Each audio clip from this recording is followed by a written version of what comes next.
Good evening friends, कैसे आप लोग? आशा करता हूँ अच्छे होंगे।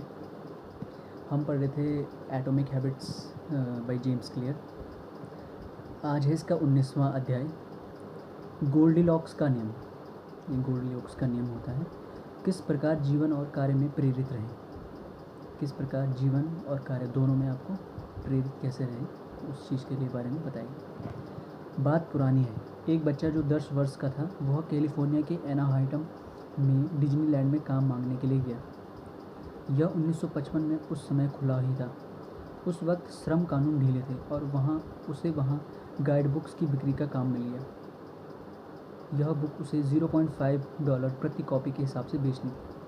अब एक बच्चा गया होगा काम मांगने, तो उसको काम मिल गया वहाँ पे गाइड बुक्स बेचने का, तो उसको $0.5 पर बुक के हिसाब से बेचनी थी। 1 वर्ष के भीतर ही उस लड़के को डिज्नी की मैजिक शॉप में रख दिया गया। केवल 1 वर्ष के भीतर ही उसको डिज्नी की जो मैजिक शॉप है उसमें रख दिया गया, जहाँ उसने बड़े कर्मचारियों से कुछ ट्रिक्स सीख ली। जहाँ जो बड़े कर्मचारी थे उसने कुछ ट्रिक्स सीख ली। उसने कुछ जोक्स के साथ प्रयोग किए और कुछ सामान्य जादू आगंतुकों के समक्ष पेश किए। उसने कुछ जोक्स ट्राई किए, कुछ मैजिक ट्रिक्स ट्राई करी जो भी आ रहे थे उसके बाद बुक्स लेने के लिए। जल्दी उसे अनुभव हुआ कि मैजिक दिखाना तो उसे पसंद नहीं है। उसको धीरे धीरे पता चला कि जल्दी पता चल चुका था कि मैजिक दिखाना उसको पसंद नहीं है। लेकिन वह सामान्य तौर पर प्रस्तुति देना पसंद करता है, लेकिन वो रिप्रेजेंट करता है चीज़ों को, तो उसे अच्छा लगता है। उसने अपनी दृष्टि कॉमेडियन बनने की ओर टिका ली।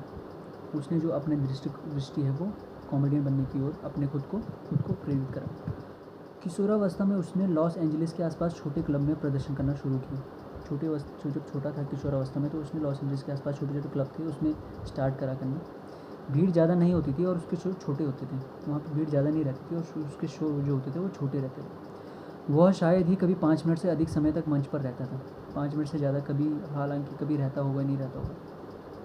भीड़ में ज़्यादातर लोग खाने पीने में व्यस्त रहते थे या दोस्तों के साथ बातें करते रहते थे। कोई उस पर बात पर ध्यान ही नहीं देता था, उसकी तरफ ध्यान नहीं देते थे। एक रात उसने सचमुच अपना स्टैंड अप रूटीन खाली क्लब में दिया। एक रात उसने पूरे खाली क्लब में अपना स्टैंड अप कॉमेडी दिया। कोई भी नहीं था वहाँ बैठा। यह ग्लैमरस काम नहीं था, ये कोई ग्लैमरस काम नहीं है। इसमें कोई शक नहीं था कि वो बेहतर हो रहा है, पर इसमें भी कोई शक नहीं कि वो बेहतर हो रहा है धीरे धीरे। शुरू में उसके शो केवल 1 या 2 मिनट के होते थे। शुरू में जो उसके शो होते थे वो 1 या 2 मिनट के होते थे। हाई स्कूल तक उसके पास इतनी सामग्री आ चुकी थी कि शो 5 मिनट तक चल सके। हाई स्कूल तक आते आते उस पर इतना कंटेंट हो चुका था कि हाँ, वो बोल सकता था 5 मिनट तक। कुछ साल बाद 10 मिनट तक शो होने लगे और कुछ साल बाद उसके शो 10 मिनट के होने लगे। 19 साल की उम्र में वो सप्ताह में 20 मिनट के शो कर रहा था। 19 साल तक आते आते उसके शो 20 मिनट के होने लगे। शो के दौरान उसे 3 कविताएं पढ़नी होती थी ताकि शो को लंबा किया जा सके, ताकि शो थोड़ा लंबा हो सके। लेकिन उसका कौशल लगातार निखर रहा था।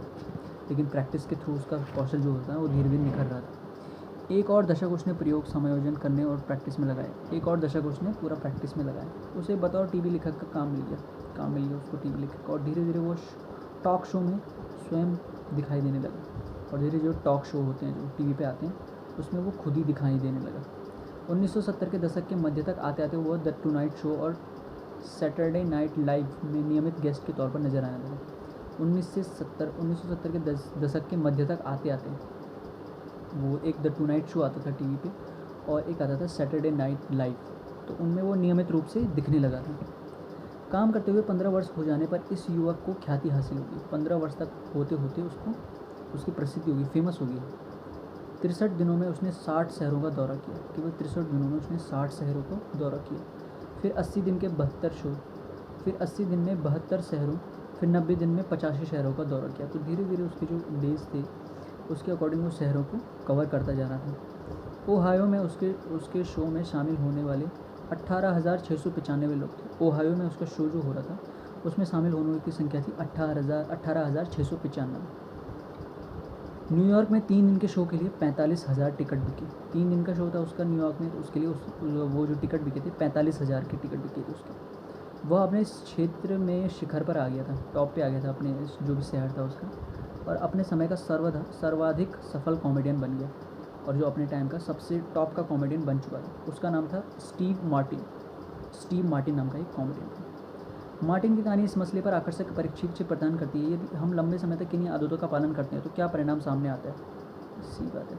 कॉमेडी डरपोक लोगों के लिए नहीं होती। ऐसी स्थिति की कल्पना करना भी मुश्किल है जो ज़्यादातर लोगों के दिल में डर पैदा करती है। वो अकेले मंच पर प्रदर्शन करे और कोई दर्शक भी ना हंसे, तो ये बहुत खतरनाक चीज़ होती है। आप प्रदर्शन कर रहे हैं और कोई भी रिस्पॉन्स नहीं दे रहा, कोई हंसी नहीं रहा।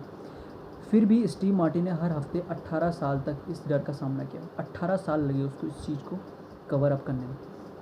उनके शब्दों में 10 वर्ष उन्होंने सिखाने में बिताए, सीखने में बिताए, 4 वर्ष उसे सुधारने में और 4 वर्ष जोरदार सफलता के थे। 10 वर्ष उन्हें सीखने में बिताए, केवल 10 वर्ष उन्हें सीखने में बिताए, 4 वर्ष सुधारने में और 4 वर्ष सफलता के शिखर पर जब था। ऐसा क्यों है कि मार्टिन जैसे कुछ ही लोग अपनी आदतों का पालन करते हैं, भले ही जोक सुनाना हो, कार्टून ड्रॉ करना हो या गिटार बजाना हो, जबकि हम में से अधिकांश प्रेरित रहने के लिए संघर्ष करते रहते हैं। ऐसा क्यों होता है?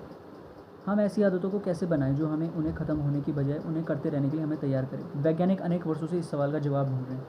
साइंटिस्ट लगे हैं इस सवाल का जवाब ढूंढने पर लगे हुए हैं।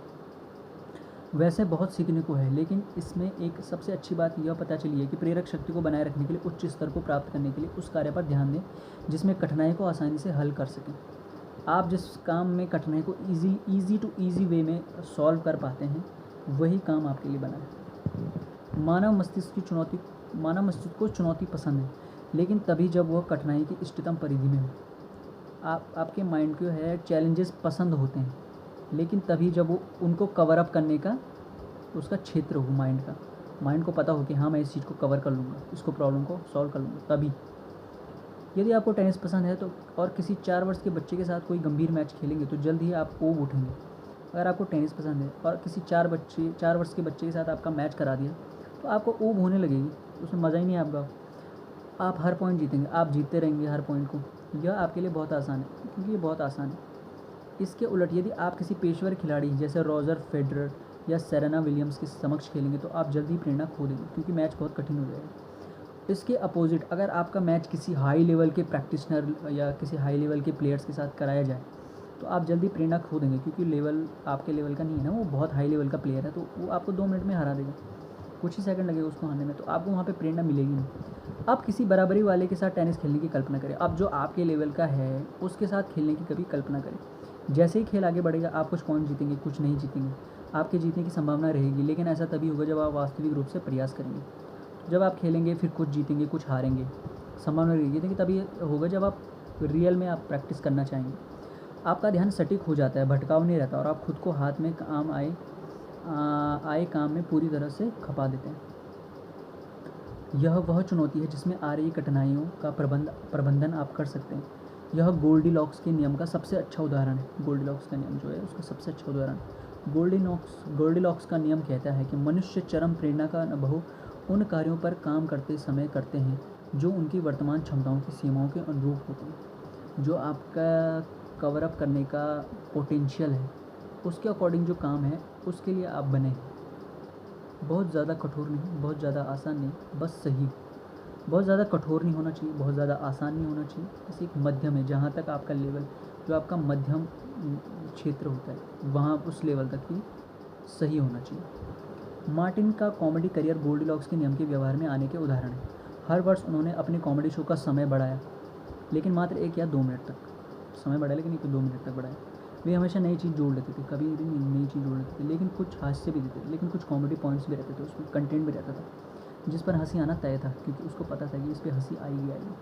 कई सफलता के कारण वे प्रेरित रहते थे और इतनी त्रुटियां हो जाती थी कि वे कड़ी मेहनत करते थे। त्रुटियां इतनी हो जाती थी कि वे कड़ी मेहनत करते थे। जब आप नई आदत शुरू कर रहे हो तो महत्व इस बात का है कि आप अपने व्यवहार को इतना आसान रखें कि अब आप उस पर तब भी बने रहें जब स्थिति ठीक ना हो। जब आप किसी नई आदत को चुन रहे हैं तो आप उसको तब भी कंटिन्यू कर पाएँ जब आपकी तबीयत ठीक नहीं है, या जब आप खुद फील अच्छा नहीं कर रहे हैं, तब भी आप उसको कंटिन्यू कर सकें। इतना आसान होना चाहिए उस आदत को। इस विचार को हमने व्यवहार बदलाव के तीसरे नियम पर विमर्श करते हुए विस्तार में समझाया।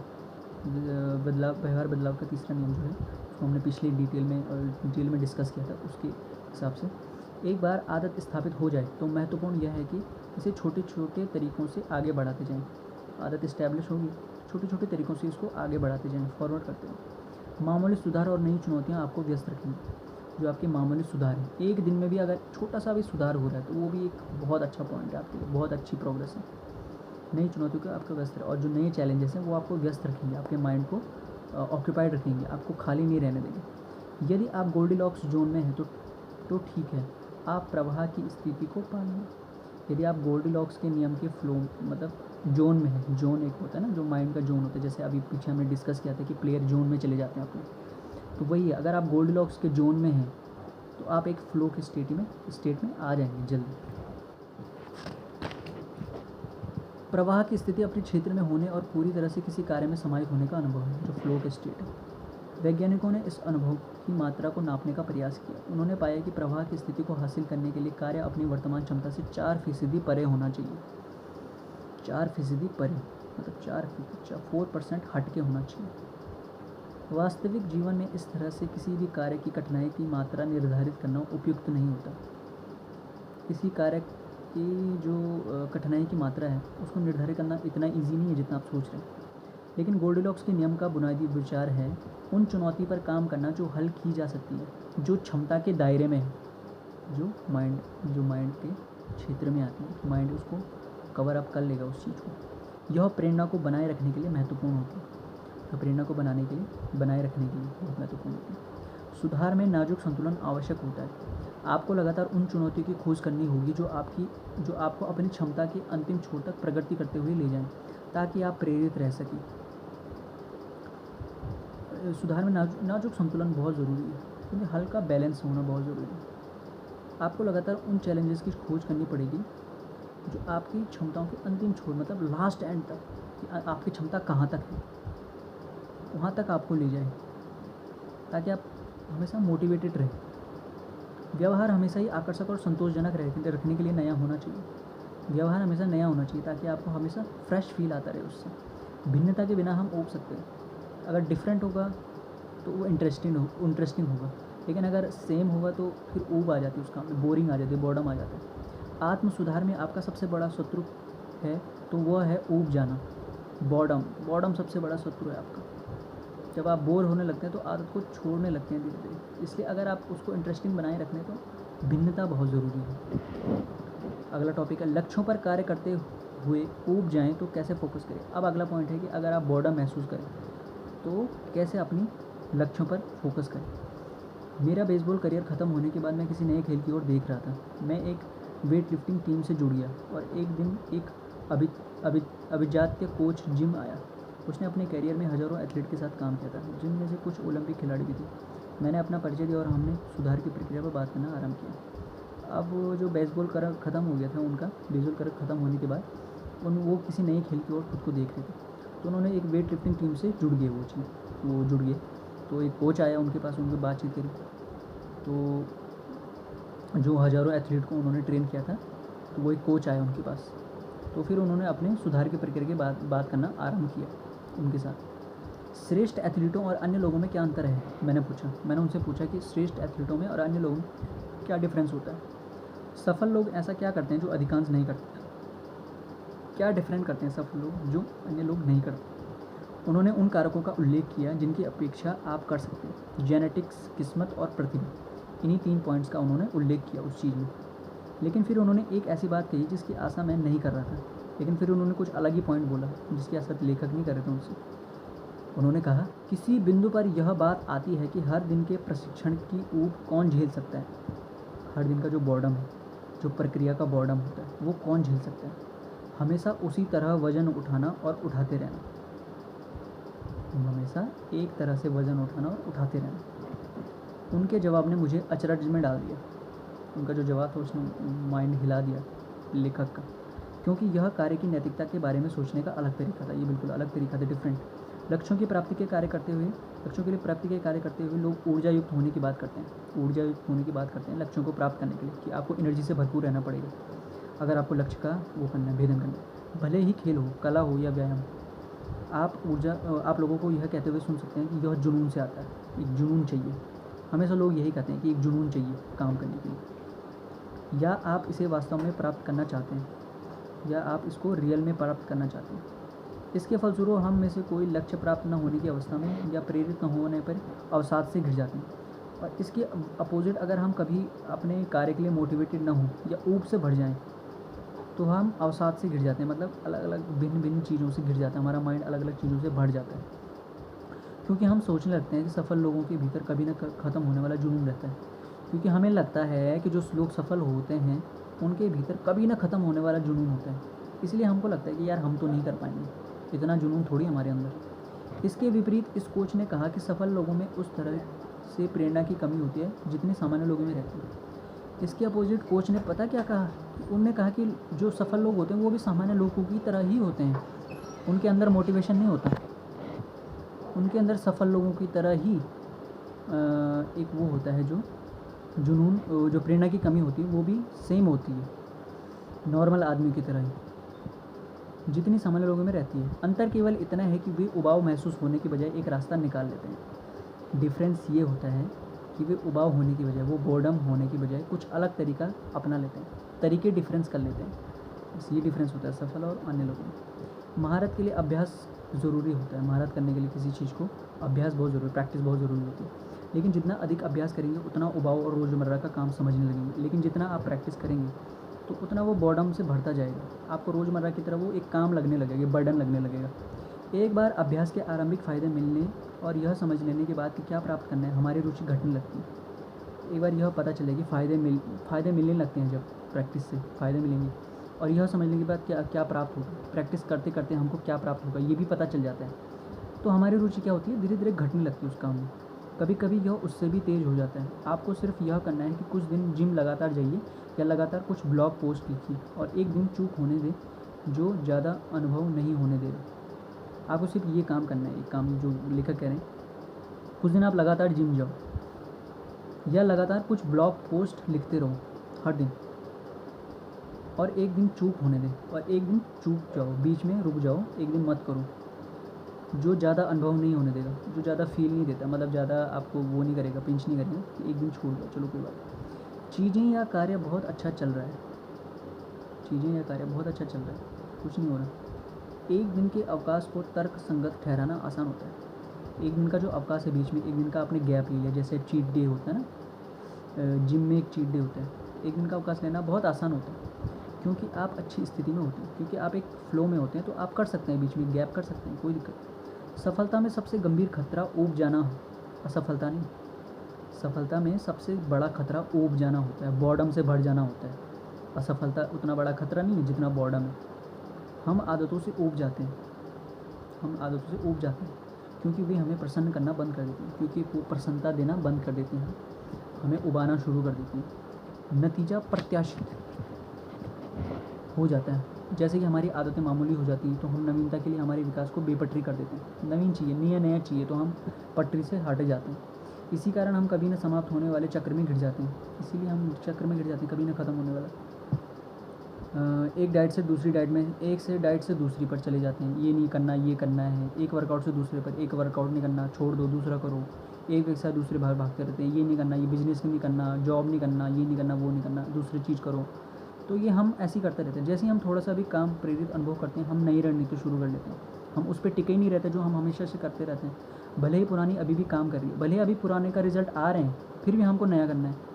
मैकियावेली ने लिखा था, मानव में नवीनता की इच्छा इस सीमा तक होती है कि लोग अच्छा कर रहे होते हैं, वे भी उतना ही बदलाव चाहते हैं जितना बदलाव ख़राब करने वाले चाहते हैं। मानव का एक माइंडसेट इतना खतरनाक है कि उनको नई चीज़ें इसलिए चाहिए, नवीनता का इतना माइंड में क्रेज़ रहता है, एक माइंडसेट रहता है, क्योंकि मस्तिष्क ही हमारा ऐसा है कि जो अपने कार्य में सफलता प्राप्त कर रहे हैं वो भी नया कुछ चाहते हैं, और जो सफलता प्राप्त नहीं कर रहे हैं वो भी नया कुछ चाहते हैं। तो नवीनता का इतना बड़ा चक्र चलता है माइंड में। शायद इसी कारण से आदत बनाने वाले ज़्यादा प्रोडक्ट्स वे रहते हैं जो हमें लगातार नयापन देते हैं। इसलिए शायद जो प्रोडक्ट्स बनाते हैं, आदत बनाने वाले ज़्यादातर प्रोडक्ट्स जो होते हैं वे वही होते हैं जो लगातार हमें नयापन देते हैं, हमेशा न्यू फ्रेश फील देते हैं। वीडियो गेम्स खेलने में, हमें देखने में नयापन देते रहते हैं। जो वीडियो गेम होता है वो हमेशा अपग्रेड लाते रहते हैं, अपग्रेड वर्जन लाते रहते हैं या कुछ नया करते रहते हैं। अश्लील फिल्में हमें यौन संबंधों की नुमाइंदगी, अब जो हम पॉर्न देखते हैं, अब ऐसा तो बोलना नहीं चाहिए, लेकिन अब होता ही है, उसमें जो नए पॉर्न देखते हैं तो पॉर्न में हमेशा नए तरीके से हमको हर वीडियो दिखाई जाती है, नए तरीके से हमको वीडियोस दिखाई जाती है, तो वो भी एक नवीनता का माइंडसेट दिखाता रहता है। जंक फूड हमें पाक कला का संबंधी नवीनता देते हैं। जंक फूड है जो हमें वो भी हमें नवीनता का एहसास देता है हर बार। ऐसा प्रत्येक अनुभव हमें लगातार आश्चर्य प्रदान करता है, और ऐसा एक प्रत्येक अनुभव हमें आश्चर्य प्रदान करता है, हमारे माइंड को कुछ क्लिकेबल होता है हर बार। मनोविज्ञान में इसे वेरिएबल रिवॉर्ड कहते हैं।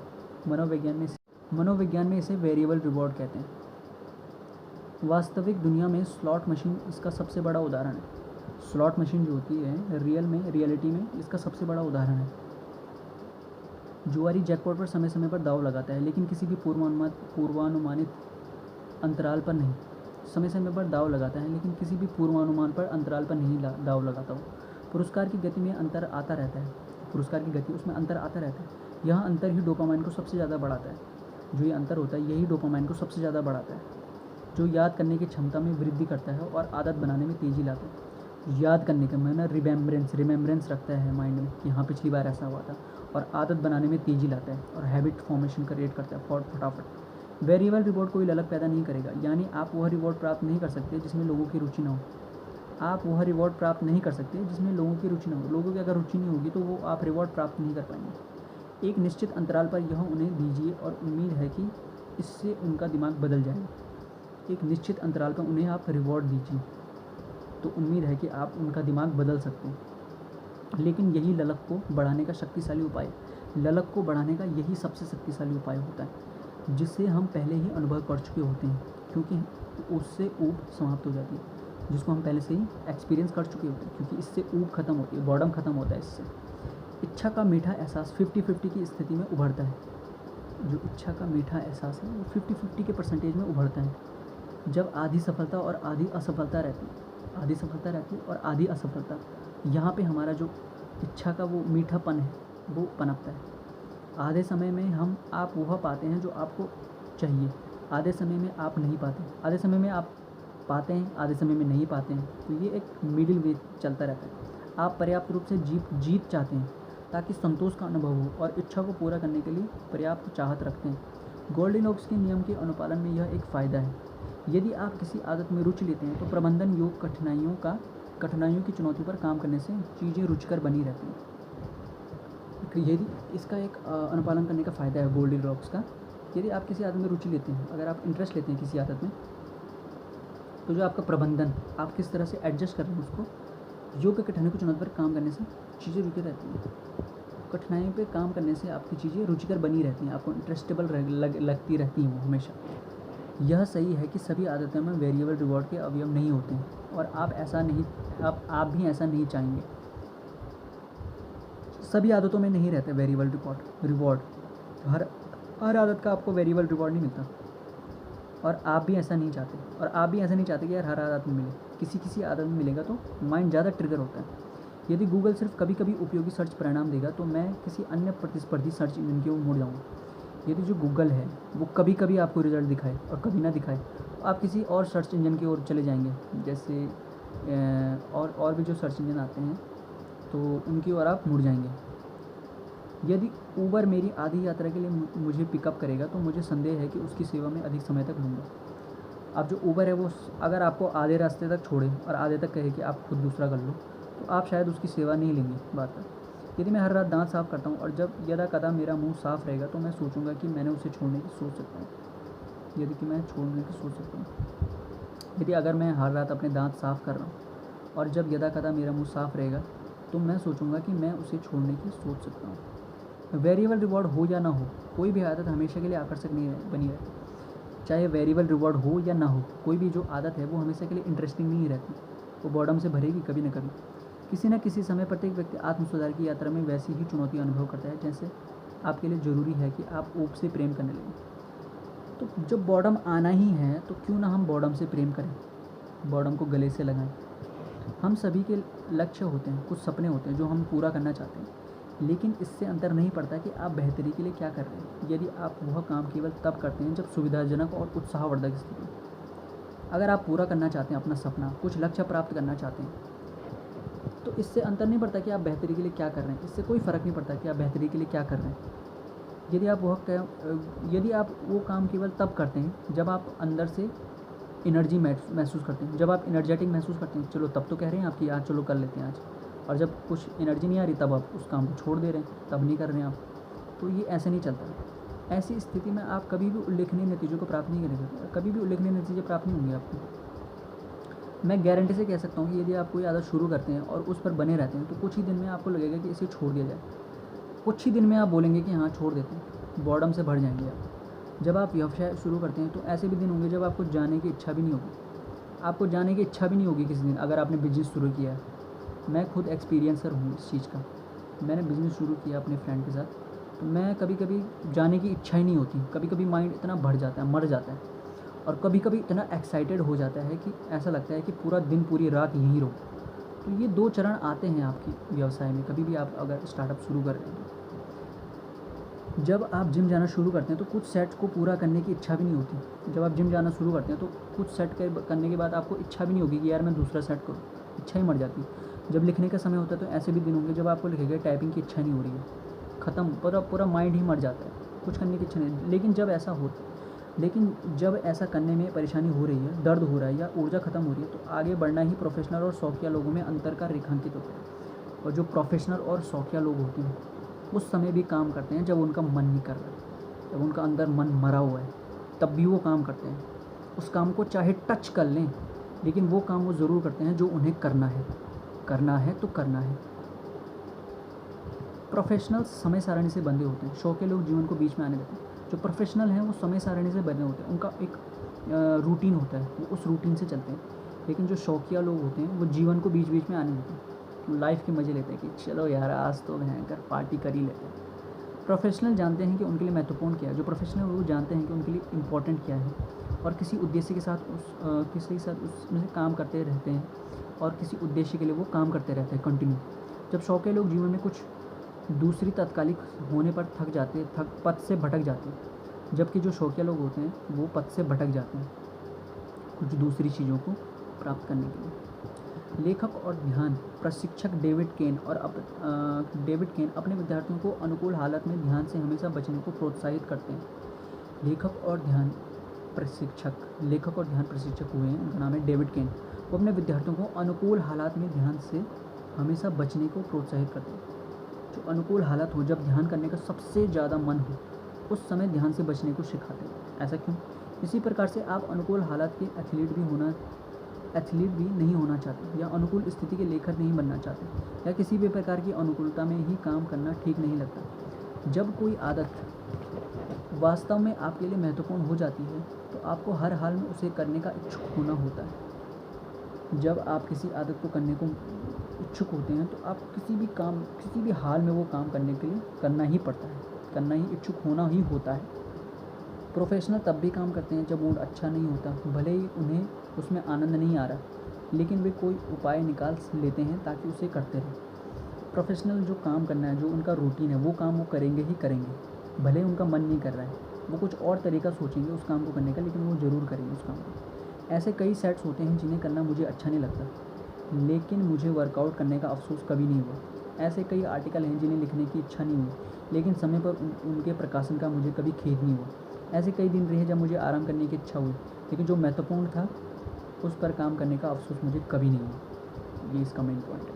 सर्वोत्तम बनने का बस एक ही तरीका है कि जो कर रहे हैं उसे अंतहीन ढंग से बार बार करने से मोहित होते रहें।